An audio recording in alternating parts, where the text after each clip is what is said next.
मैं छात्र हूँ, मैं दलित वर्ग से आता हूँ और मुझे अपने आप को दलित बोलने में कोई शर्म महसूस नहीं होती, क्योंकि देखिए अम्बेडकर साहब ने कहा था कि आप अपने आप को दलित इसलिए मत समझिए कि हम कमज़ोर हैं, नहीं, हम आवाज़ उठा सकते हैं दलित होकर।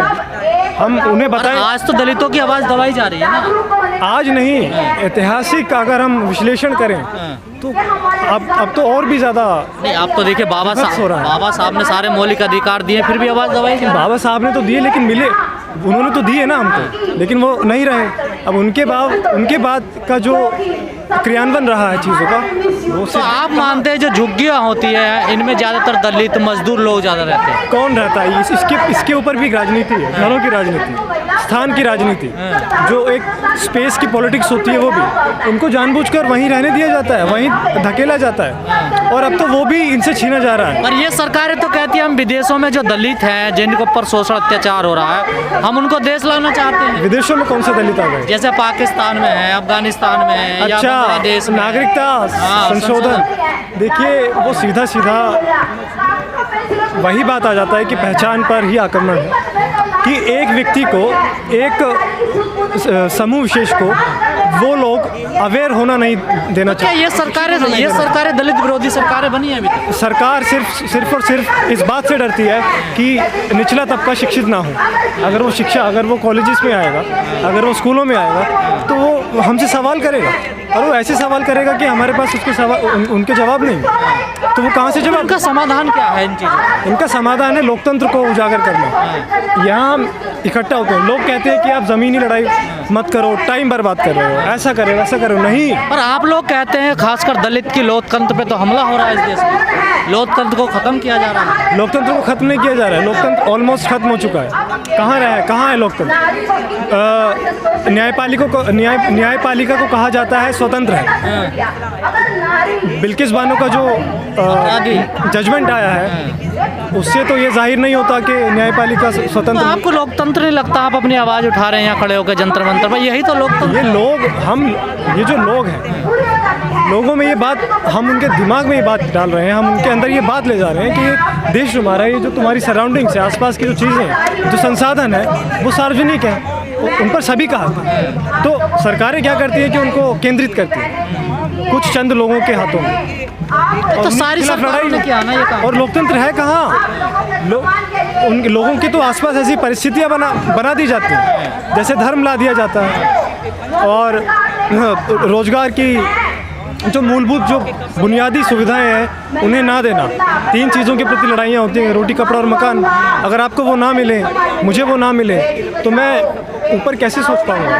जो हमारी चेतना है वो कैसे उठ पाएगी? तो आप मानते हैं कि एक तबके को दरकिनार करके किसी और को फायदा? दरकिनार नहीं, कुचला जा रहा है ऐसे पाँव से। अब तो इतने बुरे हालात अभी का अगर अभी हम बोले कि सिर्फ दरकिनार करना, गलत शब्द हो। अब तो कुचला जा रहा है, कीड़े मकोड़ों कुचला जा रहा। तमाम तो दलित नेता देखिए 132 MP। अभी चलिए, अभी आप एक बात बताइए, ये बीजेपी की एक नीति है कि वो अपनी पार्टी में आदिवासियों को भी लाते हैं, SC ST, ये सब पिछड़ों को भी। ये हमें समझना है। ये अभी राष्ट्रपति द्रौपदी मुर्मू बनी, उनका आदिवासी होना आदिवासियों के लिए कोई फ़ायदा नहीं है। अगर ऐसा होता तो वे उन लोगों को उठाते, उन लोगों के पास जाते। इससे पहले दलितों का फायदा नहीं हुआ, रामनाथ कोविंद थे। हाँ, कौन सा दलितों का फ़ायदा हुआ? बल्कि और ज़्यादतियाँ हुई हैं उन पर। ये अभी आप देखिए हमारे देश में रोजगार को लेकर क्या चीज़ें चल रही हैं। जब एक छात्र को रोजगार नहीं मिल रहा है, जो पढ़ रहा है, लिख रहा है, तो मजदूरों को तो कहाँ से मिल जाएगा? जिस समाज से आप आते हैं उसी समाज का एक 8 साल का बच्चा राजस्थान में एक मटके को छू लेता है, 9 साल का बच्चा छू लेता है, तो वहाँ पर उसकी पीट के टीचर हत्या कर देता है। इस घटनाओं को कैसे देख रहे हैं 21वीं सदी में? देखिए, मैंने आपको कहा कि आपने कहा कि दरकिनार करना, वही दरकिनार बहुत छोटा शब्द शब्द है, बहुत गलत शब्द। यहाँ तो कीड़े मकोड़ों की तरह कुचला जा रहा है। वो शिक्षक का रूप, एक जो शिक्षक का जो पोजीशन होता है, शिक्षक का जो कर्तव्य होता है, एक शिक्षक को ना समझते हुए बच्चे को मार देता है। तो ये देखिए कि अमानवीय स्थिति हो चुकी है, किस तरह से एक जातिवाद को बढ़ावा मिल रहा है। हिंसक, हाँ, जातिवाद है, ब्राह्मणवाद सबसे महत्वपूर्ण है, ब्राह्मणवाद। और अभी की जो मौजूदा सरकार है, उनका पूरा जो व्यवस्था है वो ब्राह्मणवादी नीतियों पर चल रहा है। ये हम देख सकते हैं। वो बेशक कर्नाटक में हिजाब का मुद्दा हो, वो पूरी दुनिया ग्लोबल हो रही है, एक दूसरे से कनेक्ट हो रही है, लेकिन भारत में अभी भी मूंछ रखने पर हत्या करती जाती है। देखिए, वैश्वीकरण से आम लोगों का भला नहीं होता है। वैश्वीकरण नहीं, लेकिन इन्फॉर्मेशन तो पहुंचती है ना एक जगह से दूसरी। नहीं, कौन सी इन्फॉर्मेशन पहुंच रही है? मीडिया कौन सी इन्फॉर्मेशन देता है, ये हमें जानना ज़रूरी है। आज की मीडिया, मेन स्ट्रीम मीडिया सारा बिक गया है। जो एनडीटीवी था उसको भी नहीं छोड़ा, क्योंकि रविश कुमार आवाज़ उठाते थे, उसको भी अब बाहर निकाल दिया गया है। तो अब तो पूरा सर्कल अपने हाथ में ले लिया गया है। अब खबरें नहीं जाती हैं, अब अपनी वाहवाही जाती है, अपनी बढ़ाई जाती है कि देखो आप बड़े दुखी पीड़ित से लग रहे हैं। तो क्या करना चाहिए फिर आप जैसे युवाओं को? शिक्षा बहुत ज़रूरी है। अम्बेडकर शिक्षा को तो आपने कहा ख़त्म किया जा रहा है। बिल्कुल निजीकरण हो रहा है, महंगा कर रहे हैं, ख़त्म कर रहे हैं। जो छोटी 0.1% पहुंचती भी है, उसको भी खत्म किया जा रहा है। और आपको नहीं लगता एक बड़ी आबादी जिसे शिक्षा नहीं चाहिए, जिसे मंदिर चाहिए? मेरा सवाल उस छात्र समुदाय से भी है, उन बुद्धिजीवियों से भी है जो एक कमरों में बंद रहकर लिखना जानते हैं, एसी या फिर सुविधा भोगी हो चुके हैं। तो मुझे लगता है कि हमें ज़मीन पर आने की ज़रूरत है, हमें ग्राउंड पर आने की ज़रूरत है। हमें उस मानसिकता से आने की ज़रूरत है कि हम बुद्धिजीवी हो गए, किताब ही पढ़ रहे हैं, वो पढ़ रहे नहीं। आप पढ़िए, बिल्कुल पढ़िए, ज़रूर। जिन्हें आप बुद्धिजीवी कह रहे हैं, सबसे बड़े जातिवादी लोग वही हैं। देखिए, ये बुद्धिजीवियों में भी काफ़ी देखा जाता है। ये उनको एक बौद्धिक नकारात्मकता कह सकते हैं इस चीज़ को लेकर।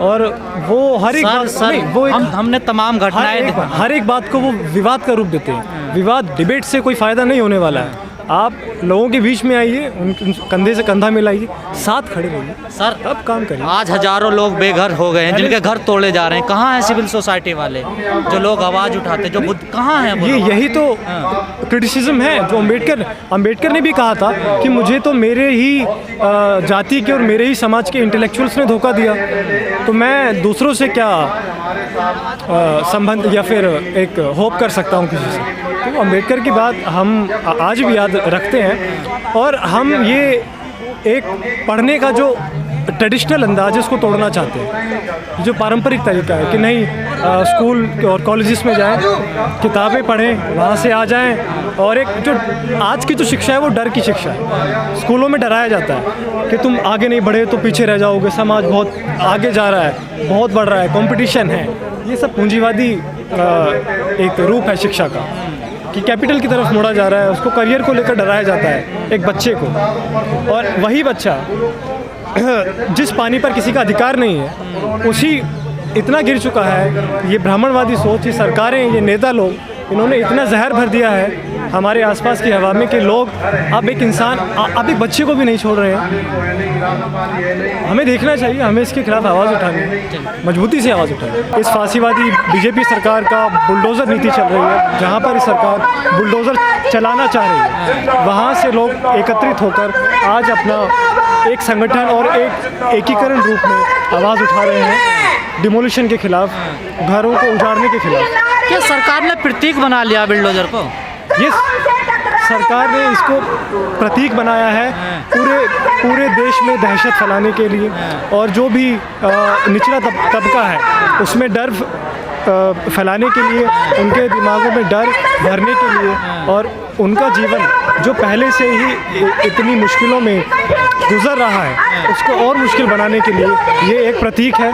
पहले प्रतीक धर्म था और वो तो अभी भी है, लेकिन बुलडोज़र उसमें एक नया एडिशन है जो कि सीधा सीधा यह बताता है कि बुलडोज़र का मतलब किसी एक समूह विशेष का सामूहिक हत्याकांड। और ये जो हम कोर्ट की जब बात आती है कि कोर्ट की लड़ाई और कोर्ट का न्याय, ये जो कोर्ट का जो एक मोदी जी का नारा रहा, जहाँ झुग्गी वहीं मकान, हर सर पे छत होगी, उसमें नल होगा, नल में जल होगा। जी इनका नारा तो बहुत है। इनका नारा तो ये भी है कि महिला सशक्तिकरण किया जाए, महिलाओं को बचाया जाए, लेकिन कहाँ बचाया जा रहा है? इनका नारा तो ये भी था कि भारत विश्वगुरु बन रहा है। विश्वगुरु कहाँ बन रहा है? क्यों झुग्गियों को तोड़ा जा रहा है, क्यों मकानों को तोड़ा जा रहा ये कोई नई बात नहीं है। ये बात सिर्फ बीजेपी की नहीं है, लेकिन बीजेपी जिस रूप में ये जिस एक दहशतगर्दी के साथ कर रहा है वो अलग है। हम 1975-1970 का दशक उठाते हैं, जब इंदिरा गांधी ने आपातकाल में ये सौंदर्यकरण की राजनीति चलाई थी और जो जितने भी बड़े बड़े कॉरपोरेट्स थे उनके हाथों में ज़मीन देने के लिए जो निचली बस्तियां थी उनको उजाड़ना चाहा। वही उस समय तो औपचारिक आपातकाल था। ये अनौपचारिक आपातकाल की स्थितियों में बुलडोजर की राजनीति बीजेपी चला रही है। सर, खोरी गांव में कई हजार घर थे जिनको उजाड़ दिया गया पिछले साल। देखिए, मैं बिल्कुल ख़त्म कर दिया मैं गया। एक और बात कहना चाहूँगा कि क्यों, आखिरकार ऐसा क्यों? ये कोई एक बात नहीं है। ये मैंने कहा ना कि एक समूह विशेष के प्रति एक मार्जिनलाइज्ड सेक्शन जो है, सीमांकित सेक्शन, जो पूरा हर समाज के लोग रहते हैं ना झुग्गियों में। समाज का लोग नहीं, उनकी एक पहचान पर आक्रमण है, उनकी आइडेंटिटी पर आक्रमण है। ये दलितों के खिलाफ, मजदूरों के खिलाफ, जो कर्मचारी हैं, जिनसे देश चलता है, जिनका देश है, उनके खिलाफ। और जानबूझ के मतलब टारगेट किया जा रहा है। ये तो जाहिर तौर पर हम सभी जानते ही हैं। बिल्कुल उनकी सत्ता काबिज कैसे रहेगी, उनकी गलत नीतियाँ कैसे चलेंगी।